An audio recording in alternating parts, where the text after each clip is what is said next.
Bienvenue à tous dans cette vidéo, voyons voir pourquoi les mariages ne durent plus de nos jours.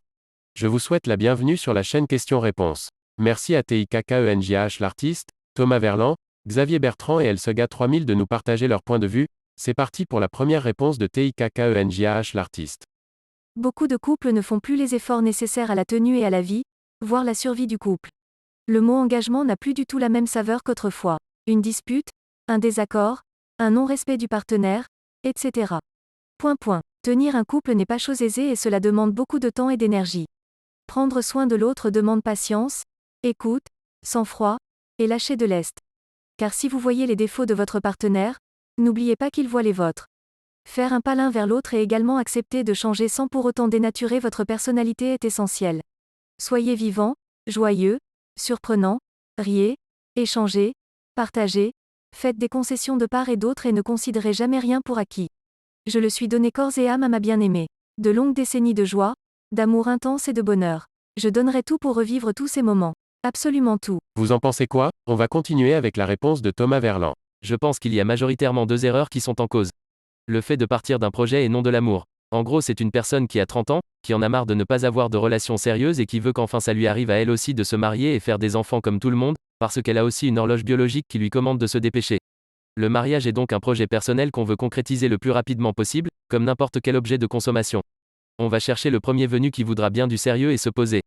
L'amour est secondaire là-dedans. Ce n'est pas ce qui est recherché. Le syndrome, masculin, de la putain et de la madone qui a tout à fait son équivalent féminin. C'est-à-dire qu'une femme va être partagée entre cet amant formidable qu'elle a connu autrefois, qui lui a donné des sentiments intenses, un désir intense, une baise absolument jouissive, mais à côté elle sait que la relation ne durera sûrement pas et qu'il ne fera sûrement pas un bon père, et se marie, un homme moyen qui n'apportera pas grand-chose niveau sentiment ou baise, par contre il apportera la sécurité et la stabilité nécessaires pour construire la famille. Au bout de plusieurs années, le temps a raison de tout, la femme s'ennuie auprès de cet homme et son désir s'amenuise, ainsi que ses sentiments. Elle veut retrouver l'intensité qu'elle a connue auparavant avec quelqu'un d'autre. Au final, la femme est partagée entre l'amant parfait, beau, sexy, excitant, pourvoyeur de forts désirs et de jouissance, et le père parfait, ennuyeux et plat, mais sécuritaire pour ses futurs enfants. Les deux ont des qualités qui n'ont absolument rien à voir, voire même complètement opposées. Je pense que la réussite dépend surtout du poids qu'aura la maternité sur la femme. Certaines femmes savoureront le bonheur de s'occuper des enfants et d'être mères, stabilité du couple, alors que pour d'autres avec un instinct maternel moins prononcé ce sera insuffisant, elles voudront redevenir avant tout des femmes, et donc iront chercher ce qu'elles n'ont pas dans leur relation avec leur mari. Nous continuons avec la réponse de Xavier Bertrand. J'adore toutes ces réponses sur les efforts que les couples ne feraient plus, ou bien sur la négation des sentiments, je ne t'aime plus, est une raison valable de divorce, purin. C'est clair que c'est tellement mieux de rester avec quelqu'un qu'on n'aime plus, ou bien la société de consommation. Bon, moi j'ai une autre raison. Maintenant les femmes peuvent partir. À l'époque de nos grands-parents, croyez-vous sincèrement qu'ils faisaient des efforts? Non, les femmes étaient enchaînées à leur époux, impossibilité de travailler sans leur accord, impossibilité d'avoir un compte bancaire sans leur accord. Cela n'a été supprimé qu'en 1965. La puissance paternelle disparaît en 1970 pour être remplacée par l'autorité parentale. Ce nouveau statut de la femme comme être humain à part entière, je sais, c'est aussi ridicule à écrire qu'à lire, mais c'est la réalité, permet à de nombreuses femmes d'envisager le divorce autrement que comme une condamnation sociale à la misère. C'est pas de moi, c'est d'un article de Slate, mais j'aime la formulation. Et pourtant, même aujourd'hui, et malgré les idées reçues, les femmes qui se séparent voient souvent leur situation matérielle se dégrader, tandis que les hommes les voient s'améliorer, ce sont les stats, j'y peux rien, amis aigris de la boomersphère mascou, l'image de la femme qui divorce et met son ex sur la paille n'existe que chez les très riches, pas dans la réalité. De même, le développement de la contraception, 1967, et de l'avortement, 1975, deux bêtes noires des mascus car ils libèrent les femmes, ont permis une nouvelle étape d'émancipation, plus obligé de rester avec le C.hard qui vous avait foutu enceinte sans penser aux conséquences.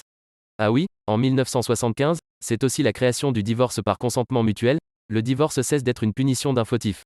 Dans les faits, les deux époux d'accord pour une séparation s'accusaient mutuellement de faute, pour obtenir un divorce au tort partagé. Je ne nie pas que certains sont restés par amour, je ne nie pas que certains ont fait des efforts, mais je pense surtout que beaucoup sont restés parce qu'ils n'y avaient pas le choix. D'ailleurs, il y a une corrélation entre une forte augmentation du taux de divorce, et l'accès aux femmes aux emplois et comptes en banque. 31 000 divorces en 1963, 40 000 en 1971. Si je prends l'exemple de mes propres grands-parents, je suis persuadé que d'un côté ils sont restés ensemble par amour, et que de l'autre c'est pas si évident. Bref, on se sépare aujourd'hui parce qu'on peut se séparer. Notons d'ailleurs que le taux de divorce est stable depuis les années 90, donc le côté « les jeunes ne font plus d'efforts » prend pas mal l'eau. Au risque de donner un coup de vieux aux gens, les jeunes des années 90 ont maintenant 45 à 50 ans.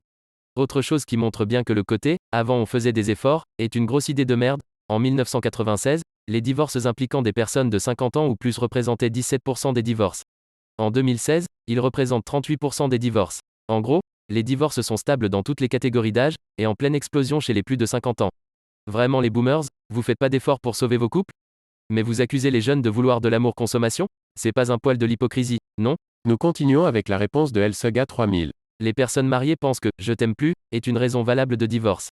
C'est la fin de la vidéo, merci d'être resté jusqu'à la fin. Pensez à vous abonner si la vidéo vous a plu. Les likes aident aussi beaucoup pour le référencement, vous savez ce qu'il vous reste à faire. C'est maintenant la fin de cette vidéo, pensez à laisser un commentaire pour nous dire si ces réponses vous ont plu. Au revoir et à la prochaine.